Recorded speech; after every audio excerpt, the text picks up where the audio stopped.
A ver, quisimos venir a saludarlos acá, a esta sala de prensa, para poder tener posiciones sobre dos temas. Primero es que el senador Luis Humberto Fernández nos cuente de lo que ha encontrado, de verdad, cosas muy interesantes que está encontrando sobre la ilegal estancia de Donald Trump en México. Y de verdad que es una ilegal estancia, pero tiene muchas más implicaciones que el solo ingreso, que no haya sido objeto de ninguna revisión en ninguna aduana de las que corresponden a las gentes extranjeros que llegan a nuestro país. Así es que nos cuente el senador Luis Humberto Fernández todo este cúmulo de implicaciones que de verdad hacen que este asunto, lo digo con mucha convicción, sea un asunto que esté en la mesa de Donald Trump, que se esté viendo en la mesa del equipo de Donald Trump como un tema que le van a dar seguimiento o le están dando ellos seguimiento a cómo puede evolucionar. Luis Humberto, adelante, por favor. Muchas gracias, coordinador. Buenas tardes. Bueno, varias cosas. La primera, ha circulado una guisa de respuesta sin que haya una respuesta todavía clara del tema, en la cual se dice que la visita del señor Trump fue legal. Nosotros, cuando platicamos con ustedes, dijimos que había tres supuestos. Uno, que hubiera pasado al filtro migratorio como la ley obliga. La segunda es que hubiera pasado sin tocar ninguna instancia, y la tercera, que es que de manera oficiosa y humillante se le hayan subido a sellar el pasaporte al avión. La ley es muy clara, dice que todos los extranjeros deben de pasar por el filtro migratorio. Aquí no fue así, le llevaron el filtro migratorio para que el señor no se fuera a ofender, para que no se fuera a cansar. Eso es el punto. No hay fundamento para hacerlo porque el señor no es jefe de Estado, no venía en visita diplomática y además viene como un candidato que tiene que ver con el siguiente punto que queremos comentar, porque aún hay más de esto. Derivado de la presentación del punto de acuerdo, en varias pláticas con compañeros de los medios y con ciudadanos, nos han hecho saber otras dudas, si pasó aduana o no, X, Y, Z, pero una que es muy importante: si se le invitó como candidato, hay las declaraciones públicas de que fue invitado como candidato, entonces su visita constituye un acto de campaña, por lo que hoy registramos nuevamente un punto de acuerdo para que la Presidencia de la República nos aclare los costos de la visita del señor Trump a México. ¿Costos como cuáles? La estación de servicio para su avión, si se reabasteció de combustible, si fuera el caso, ¿quién pagó ese combustible? El costo de los transportes que utilizó. Sería muy vergonzoso que el impuesto, el dinero, los impuestos de los mexicanos se utilizaran para patrocinar la visita del señor Trump a México, pero más aún, constituyen una violación a la legislación electoral de los Estados Unidos, toda vez que está usando vehículos de un gobierno extranjero para actividades de su campaña, lo que es una ilegalidad en México y en Estados Unidos.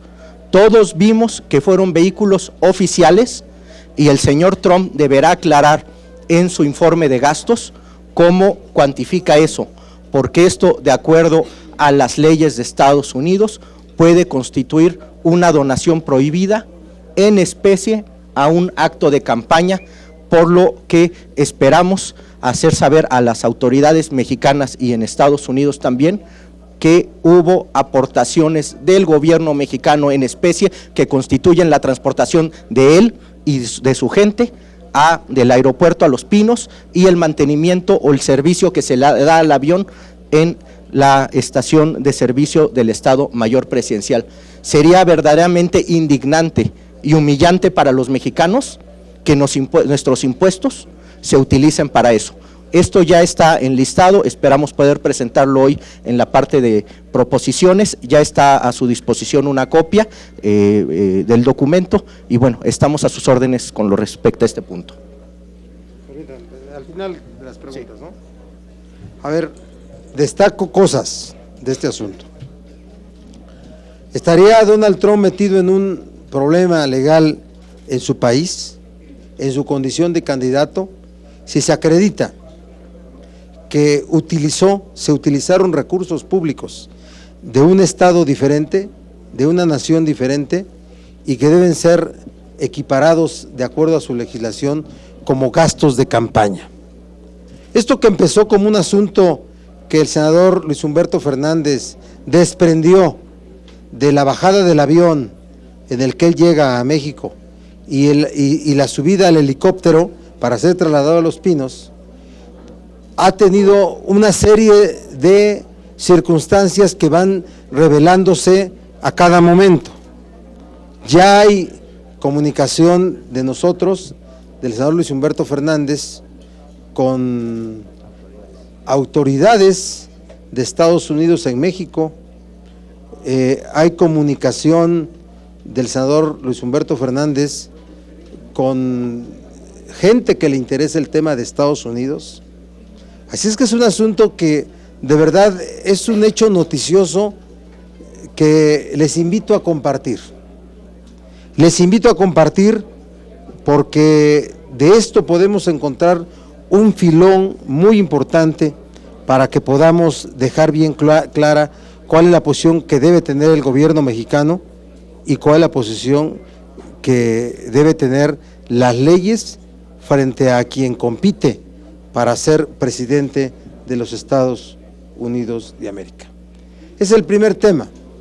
El segundo tema, el grupo parlamentario del PRD por mi conducto ha presentado una iniciativa para eliminar el fuero constitucional. El fuero es una protección constitucional que de origen se instaló para proteger a los órganos que podían ser disueltos por un dictador, por un gobierno déspota. El último caso fue el caso de Victoriano Huerta, cuando detuvo a casi todos los integrantes del Senado y de la Cámara de los Diputados de México y disolvió las cámaras para instalar una dictadura. Entonces, como características del fuero se instalaron, fueron dos, se concretaron, se plasmaron en nuestra Constitución dos: la inmunidad procesal para no ser detenido sin que antes se agote un procedimiento regulado por la propia Constitución y desahogado en la Cámara de los Diputados, que se llama declaración de procedencia, ¿sí?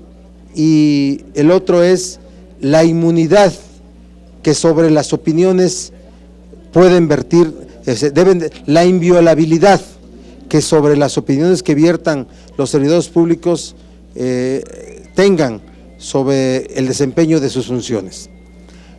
Que hoy un servidor público, legislador o no, tenga fuero para no ser procesado, para no ser detenido por la comisión de un delito es inaceptable.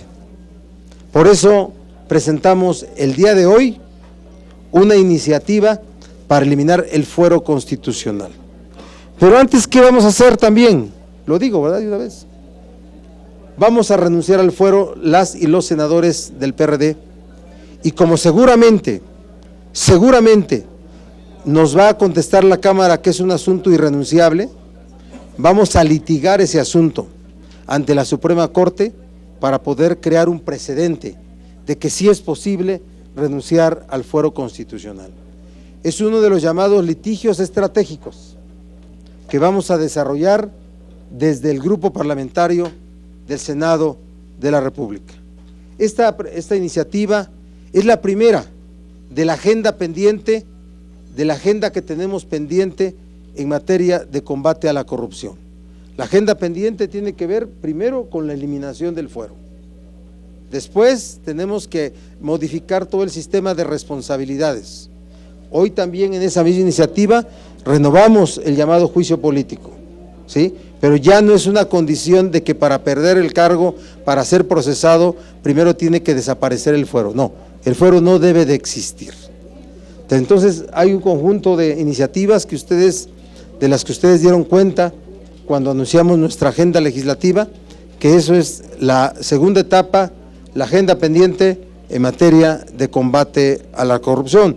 Y ya que estamos acá, le pediré al senador Ríos Peter que nos dé una posición inicial del grupo parlamentario sobre el paquete económico, iniciativa de ingresos, presupuesto de egresos. No corresponde al Senado presupuesto de egresos, pero sí iniciativa de ingresos. Gracias, coordinador. Solamente quisiera ahondar en el punto del litigio estratégico. Nosotros estaremos la semana que viene, como lo ha anunciado el coordinador, haciendo esa solicitud.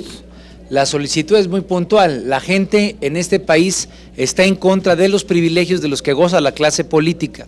El fuero ya le causa daño a la imagen que tienen políticos y políticas, legisladores y legisladoras, de tal manera que el planteamiento será muy puntual, hacer llegar la solicitud de que se quite, pues, dicho fuero que constitucionalmente está establecido a todas las legisladoras y los legisladores del Partido de la Revolución Democrática, y obviamente estaremos dándole a los medios a conocer cuáles son las distintas reacciones que se van generando por parte de los cuerpos colegiados. En este caso hay que pedirle al Senado que lo quite.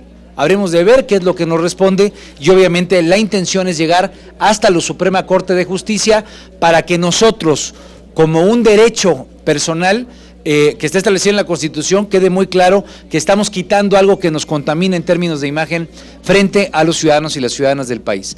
En el tema de el presupuesto y obviamente la ley de ingresos, el paquete fiscal es un paquete que viene con un recorte muy fuerte. Hemos sido muy críticos desde el mismo día en que fue presentado. Estamos hablando de 239,000 millones de pesos que le son recortadas a distintas áreas, pero en los cuales hay una enorme desproporción. Mientras que hay, por ejemplo, un recorte de más de 30,000 millones de pesos a las áreas de educación o de 10,000 millones de pesos a las áreas de salud, el Poder Legislativo no se le toca ningún pelo. Se mantiene, de hecho, el incremento al presupuesto con base el incremento de la inflación. Es algo que nosotros criticamos. Nos parece que así como se está revisando distintas áreas, pues no debiera de afectarse a aquellos presupuestos que significan bienestar para las familias, vuelvo a decir, educación y salud, y que por otro lado al Poder Legislativo se le deje exactamente el mismo recurso. Estamos en contra de este planteamiento, igual como estamos en contra de que se incremente de manera importante, no solamente con respecto a la inflación, sino que se le sube el presupuesto casi un 14% al Poder Judicial. Es algo que nosotros rechazamos. Obviamente, la forma en la que funcionan los egresos es que primero se tiene que discutir el paquete de ingresos, y nosotros no firmaremos o no aprobaremos ningún paquete de ingresos que mantenga esa visión de parte del Poder Ejecutivo. Y hay una cuestión que es muy significativa. Hay un presupuesto de capitalidad que ha sido eliminado totalmente, y creo que es muy importante subrayar que como base de los acuerdos de hace 3 años, cuando se aprobó la reforma hacendaria, era una de las columnas vertebrales el Fondo de Capitalidad. No es solamente una venia o un acto gracioso de parte de la Secretaría de Hacienda para con la capital del país. El Fondo de Capitalidad significa recursos que puedan ser invertidos en infraestructura, en desarrollo, en bienestar de una ciudad capital, pues que recibe prácticamente 2 o 3 veces la población que tiene, lo que significa la necesidad de mejores servicios, de mejores bienes públicos. De tal manera que un planteamiento de salida será ese. Rechazamos que los poderes legislativo y judicial se mantengan con incrementos y que por otro lado se busque recortarle a educación y a salud. Si hubiera preguntas, con mucho gusto de los demás. Jessica Murillo, por favor. Buenas tardes. Preguntarle, que nos pudieran ampliar cómo es que llegaría esto a la Corte, pedir que se quite el derecho constitucional. Contéstalo tú.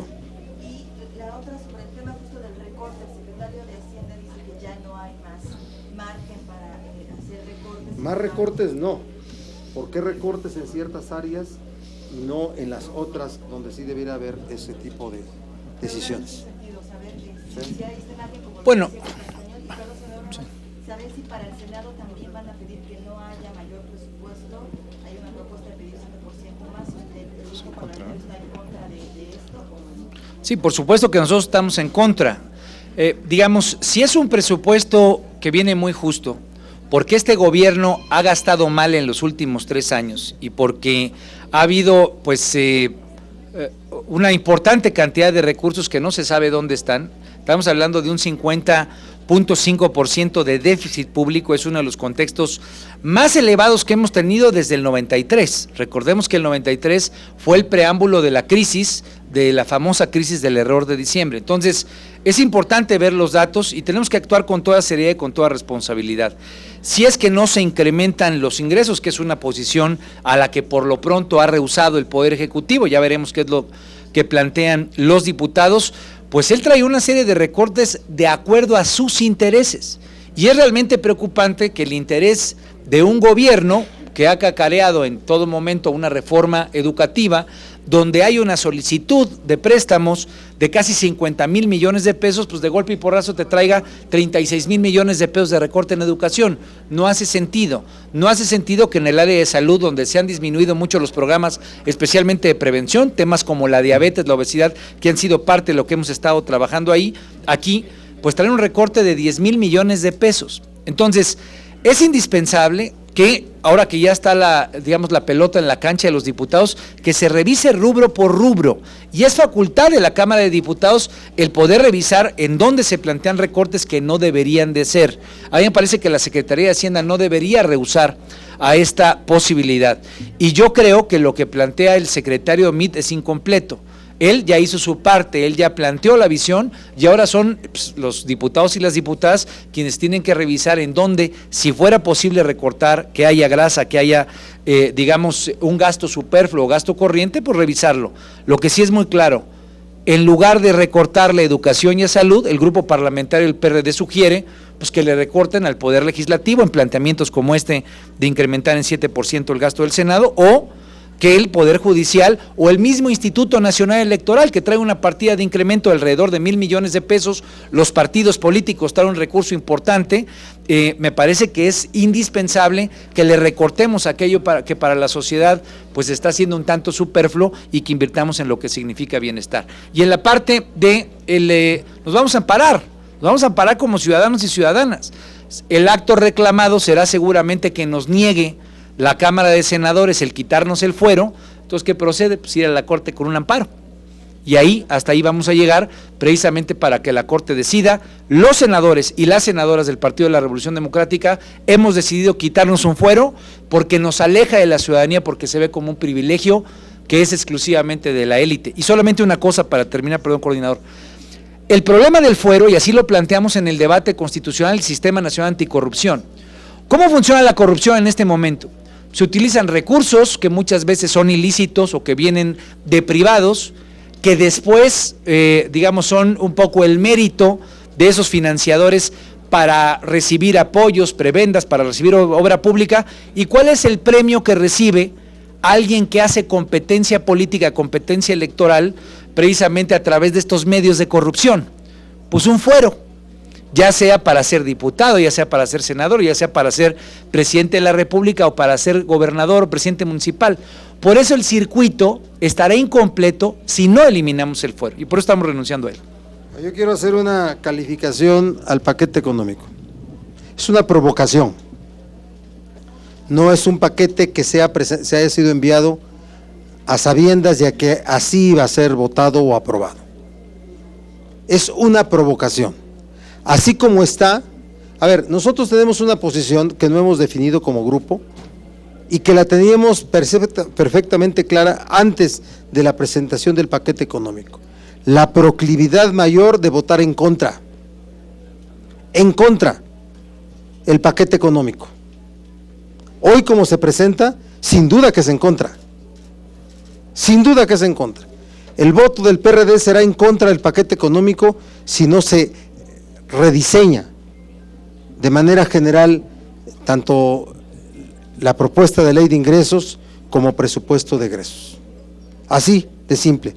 Es un anuncio que queremos hacer también para que quede claro. Tal parece que puede pensarse que la puesta en ceros del fondo de capitalidad es la condición que le ponen al PRD para votar a favor. No, no es esa, porque eso tiene otro origen. Ese tiene otro origen. No es un asunto que hay que negociar, es un derecho de los capitalinos. Así es una forma de negociar con el PRD, devolver el monto del fondo de capitalidad. Con el fondo de capitalidad que tiene que regresar, aún así el PRD en este momento tendría una posición en contra del paquete económico. Se los digo como precisión de este asunto. Por eso calificamos a la propuesta como un acto de provocación. Lo que el secretario de Hacienda que diseñó este paquete, que fue el anterior, fue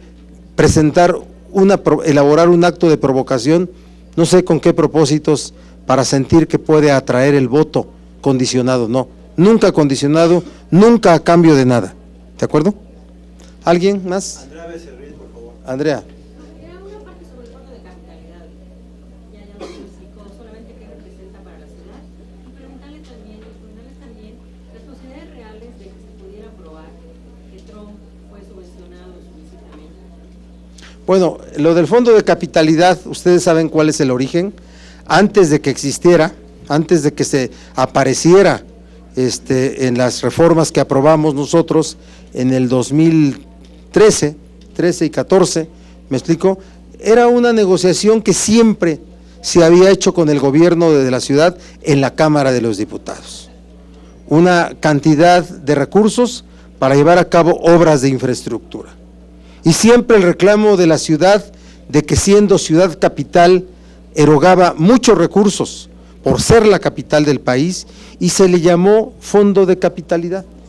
¿Me explico?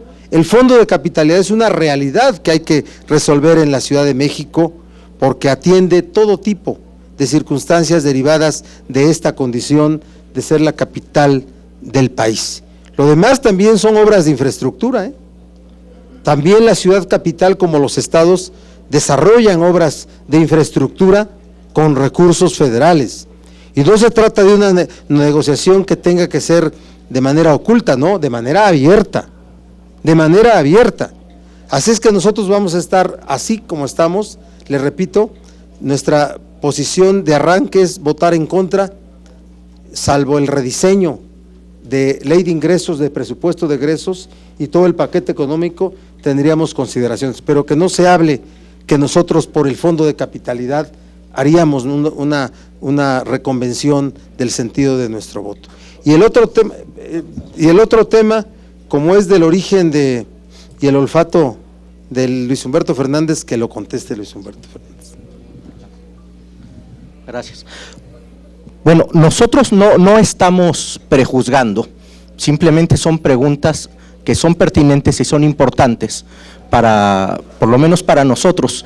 Lo que te puedo decir es que como mexicano y como senador, creo que todos vimos vehículos con marcas oficiales y creo que merecemos una explicación. Ese es el punto. Lo que estamos buscando es simplemente cuál es la realidad y si el gobierno mexicano patrocinó en especie de alguna forma la actividad del señor Trump.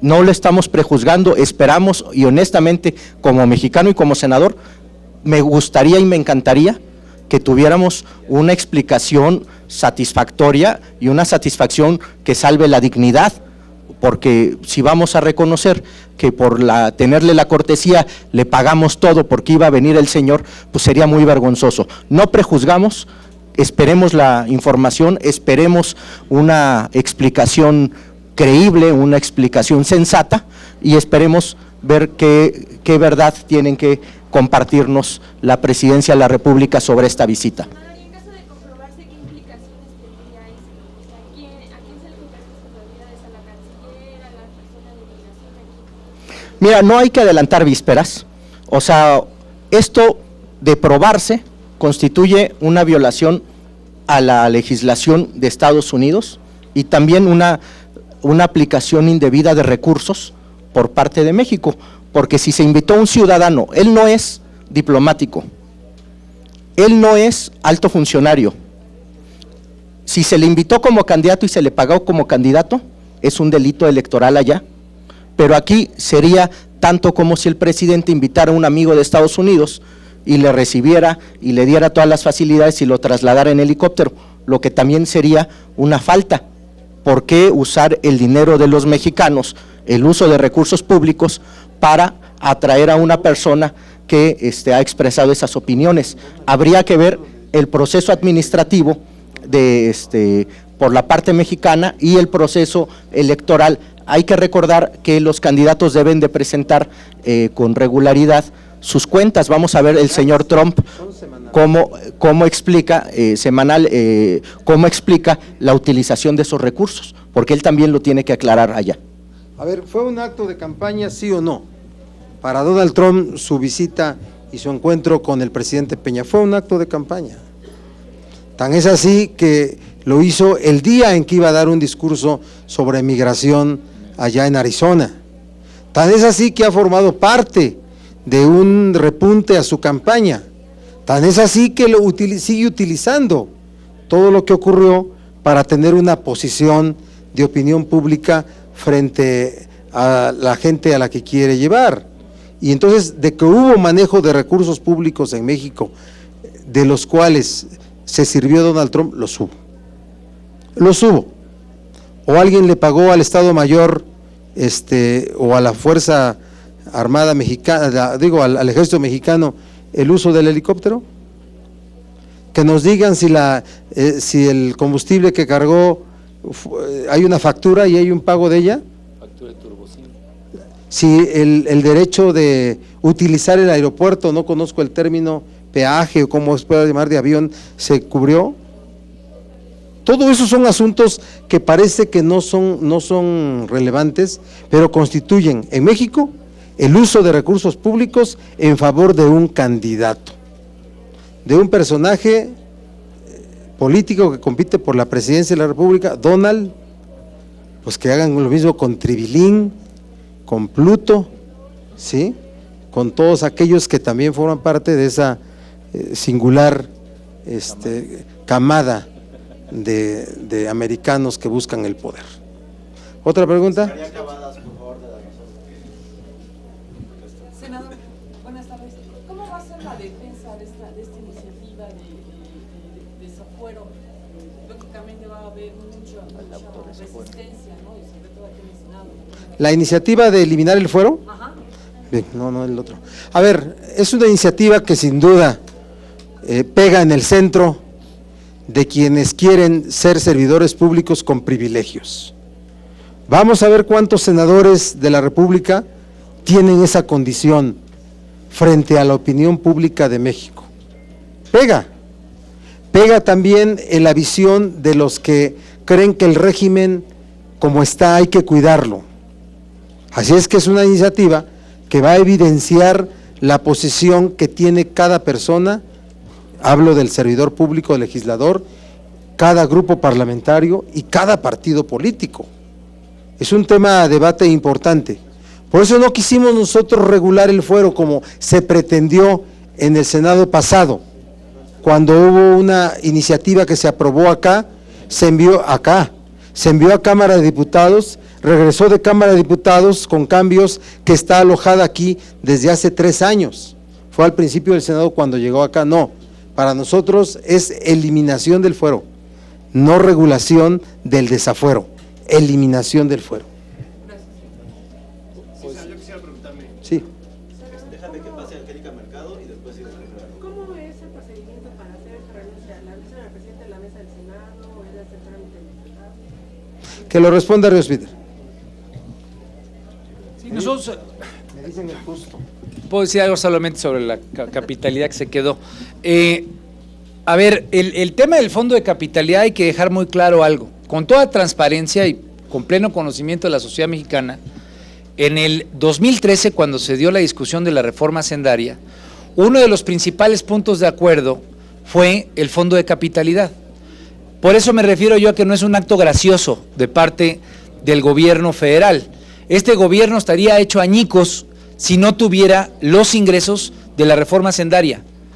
una plataforma de alrededor, digamos, una caída como la que tiene la plataforma del petróleo y una caída en el precio como la que hemos tenido en los últimos años, haría inviable el acto de gobierno si no existiera una reforma hacendaria. Pero fue precisamente el fondo de capitalidad uno de los elementos más importantes del gran acuerdo político al que se llegó. De tal manera que lo que está haciendo el gobierno federal al ponerlo en cero es traicionar lo que fue un acuerdo transparente y a toda luz, repito, de conocimiento de la sociedad. Eso en cuanto al tema de capitalidad. Segundo, nosotros lo que estamos planteando, y para eso tenemos un equipo de abogados que nos están ayudando, es, vamos a hacer la solicitud tal cual. La Constitución establece que nosotros, por tener, digamos, un puesto como legisladores, tenemos un fuero que es el que nos acredita la Constitución, pero estamos en contra de mantener eso. Estamos en contra de mantenerlo porque se identifica como un privilegio, repito, que aleja a los ciudadanos del sentir cotidiano respecto a la cercanía que tenemos que tener. Y más aún, y por eso es parte de las leyes que van, digamos, a complementar lo que es el Sistema Nacional Anticorrupción, hoy se ha vuelto el gran premio para los corruptos, para los que usan dinero en las campañas, que financian los empresarios o que a veces inclusive vienen de actividades del crimen organizado. ¿Qué es lo que gana alguien que gana una elección? Pues inmediatamente es un fuero. Entonces, ¿qué es lo que vamos a hacer nosotros? Una solicitud por escrito a la mesa directiva del Senado de la República. Entonces le vamos a plantear que no queremos mantener ese fuero. ¿Qué es lo más seguro que ocurrirá? Pues que nos va a contestar que no puede, que no tiene elementos, que no tiene capacidad de hacerlo. Entonces lo que iremos será directamente a la Suprema para pedir, bueno, primero al circuito, ¿no? Primero iremos, digamos, a los magistrados de circuito y después seguramente a la Suprema Corte en virtud de un amparo en el que pedíamos este acto, que es el acto reclamado. No queremos que se mantenga porque nos daña en términos de la imagen el tener el fuero. En relación al presupuesto, si no me lo permite, hay quienes, algunos empresarios están proponiendo que haya más recorte al que ya se ha anunciado. Y por otro lado también piden que se analice cuánto se está gastando, cuánto se está invirtiendo en el INE, que es uno de los puntos donde más se gasta, donde más dinero se está otorgando, y pues parece como que sin que haya justificación. Sí, bueno, hay quien el PAN sobre todo está hablando de un recorte más grande y luego en ese ilógico planteamiento habla de un rediseño de la política fiscal, que simple y sencillamente no es un asunto de economía, es un asunto de aritmética. Más recorte, menos recaudación, ¿sí? ¿Y cómo quieren compensar eso? Con reducciones, con recortes a áreas. En el INE se está gastando, bueno, el incremento en el costo de la política en México es inaceptable. Debiera reducirse, debiera de modificarse la fórmula de asignación de recursos para que no se gastara tanto dinero público en la política. El costo de la política en México es muy alto. No solamente el tema del edificio, que por cierto es un asunto que lo tienen resuelto ya hasta con el dinero líquido, ¿sí? Es un asunto de cuánto se asigna a los partidos políticos, cuánto se asigna a las cámaras para su funcionamiento. Así es que vamos haciendo de verdad un gobierno con sus tres poderes austeros, que menos cuesten a los hombros, a los ingresos de las y los mexicanos. ¿Alguien más? Otro tema, Jorge Franco, por favor. ¿Qué tal, senadores? Buenas tardes. Yo quisiera preguntarles acerca de la Asamblea Constituyente. Ha habido ya varios señalamientos sobre opacidad, desorganización, falta de transparencia. A estas alturas todavía no sabemos bien a bien cuáles son los mecanismos que la van a operar. Falta de difusión incluso, lo que ha traído cierto desinterés por parte de la población, que en general no está muy bien informada sobre este tema. Ahora que sabemos que el senador Ríos Peter muy probablemente se convierte en constituyente, pues nos gustaría conocer la opinión, por supuesto, de los senadores, en especial la del senador Ríos Peter. Está bien, a ver, primero lo general y después Ríos Peter que nos cuente qué piensa hacer allá como constituyente. Primero, la reforma política que aprobamos, la reforma a la Constitución en materia política para el Distrito Federal, tuvo omisiones graves. Debió haberse en los artículos transitorios establecido reglas claras cómo operar la instalación de la Asamblea Constituyente. Hay omisiones de las cuales se están aprovechando quienes quieren hacer crítica, destrucción de este hecho político tan importante. ¿Quién en concreto? Pues Andrés Manuel López Obrador y Morena. Ellos no van a construir una propuesta con todas las fuerzas políticas, ellos van a tratar de obstruir la construcción de una constitución de avanzada del Distrito Federal. Lo digo de manera muy clara, muy clara. Así es que opacidad no la veo, sí veo desorganización, sí veo omisión. Yo lo que diría es que hace falta hacer más política, ahí mismo, más política. Si hay 5 decanos perfectamente identificados, ¿por qué no se reunieron los decanos? ¿O por qué no reunieron a los decanos para que a partir de esa reunión hubieran surgido todos los acuerdos relacionados con la instalación? Esta mesa provisional de decanos tendrá que resolver la instalación de la asamblea, solo eso. Dicen que inclusive la interpretación está llevando a que resuelva también el reglamento para poder elegir la mesa directiva, que no quedó definida de cuántos integrantes sería. Omisión que pudimos desde la reforma política haber resuelto y previsto.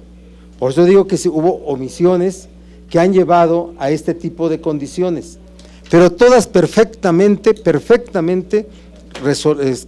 resolución, perfectamente objeto de resolución.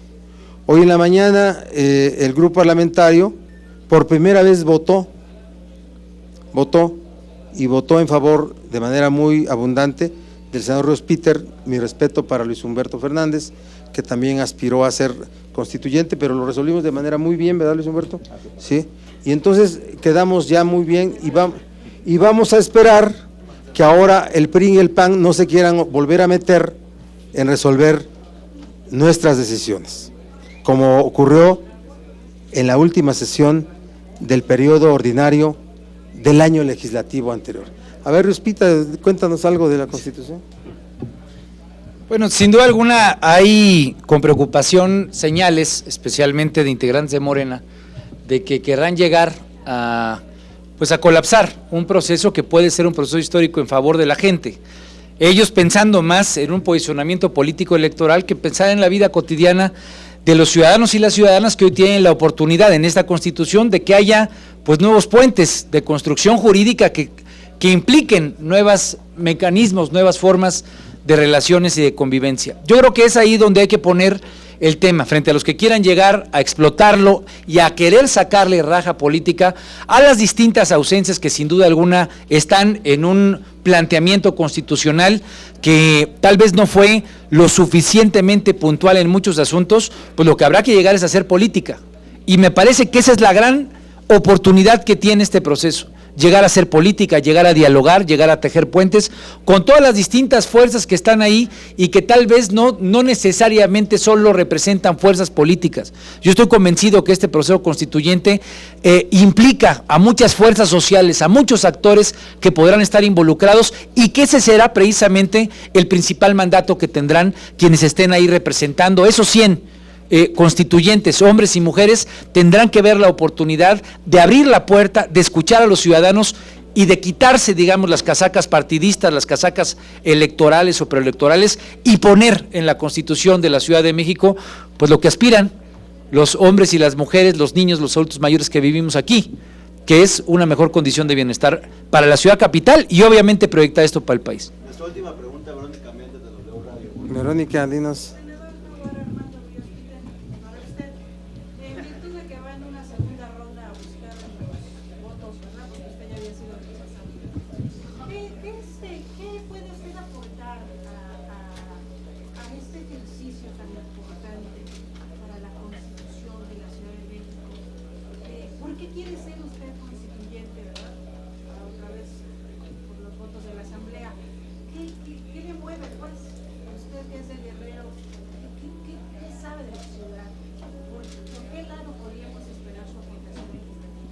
Es una gran pregunta, especialmente pensando que estamos a punto de cumplir 203 años de los sentimientos de la nación. Yo veo que, y lo contesto, digamos, como un orgulloso guerrerense, de que el proceso de la Constitución de la Ciudad de México no solamente es una oportunidad para la ciudad capital, es una oportunidad para que el país se reencuentre en tantas cuestiones en las que se ha perdido. Hemos tenido cambios y cambios y cambios de la Constitución política de los Estados Unidos mexicanos que han hecho que sea un producto legislativo que no le dé coherencia y que no le dé cercanía a la gente. Esa es la principal oportunidad que tiene el constituyente de la Ciudad de México. Y tiene la oportunidad no solamente de poner a los ciudadanos y a las ciudadanas, cuando digo yo, a quienes vivimos aquí, yo he sido legislador sin duda alguna de mi estado natal, pero he vivido 37, 38 años en la Ciudad de México.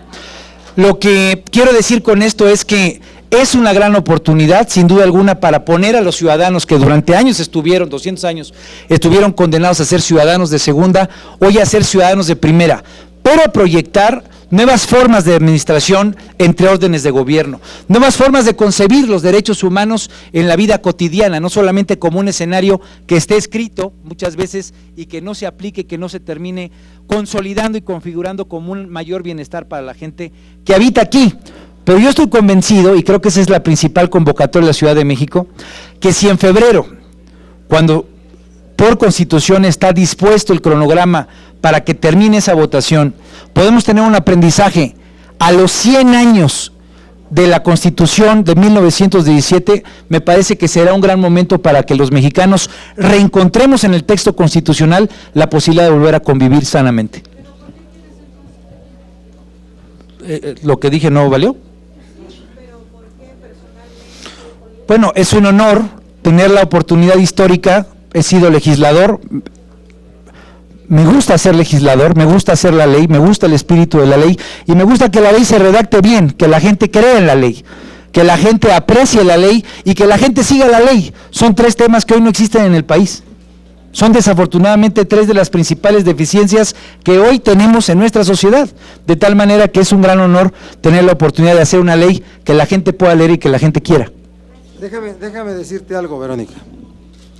El modelo de constituyente fue una condición que puso el PAN y el PRI para que hubiera reforma política del Distrito Federal. La posición de nosotros era todos electos, pero el PAN y el PRI, que sentían que no tenían una representación política suficiente, fueron los que pusieron esa condición. Eso es la historia. El PRI hoy desde el Senado promueve a 6 personas que no son del Distrito Federal, el único es Joel Ayala, el único, ¿sí? El PRD propuso a Dolores Padierna, Armando Ríos Peter, y el jefe de gobierno propuso ya también a Alejandro Encinas, que por cierto vive en Texcoco, pero ha sido jefe de gobierno, ¿sí? Es decir, es una metrópoli, es una ciudad que nos involucra a todos. Yo la verdad no aspiré también porque soy poblano, esa es una condición, si no, a lo mejor estuviera ahí, sí protesto, ¿me explico? Pero no fue así mi visión. Pero claro que el grupo parlamentario respalda a las personas Ríos Peter y Dolores Padierna, que es de Dolores Hidalgo, ¿sí? Que es de Dolores Hidalgo. O sea, no es una condición el tema del derecho de suelo, de dónde naciste, sino es un asunto de interés, y yo estoy seguro que llevamos como propuesta a 3 excelentes legisladores. Nadie puede dudar en el Senado de la capacidad legislativa de Encinas, de Dolores y de Ríos Peter, nadie. El mejor polemista del Senado se llama Armando Ríos Peter, y van a ver lo que va a hacer en la tribuna de la Asamblea Constituyente. Gracias.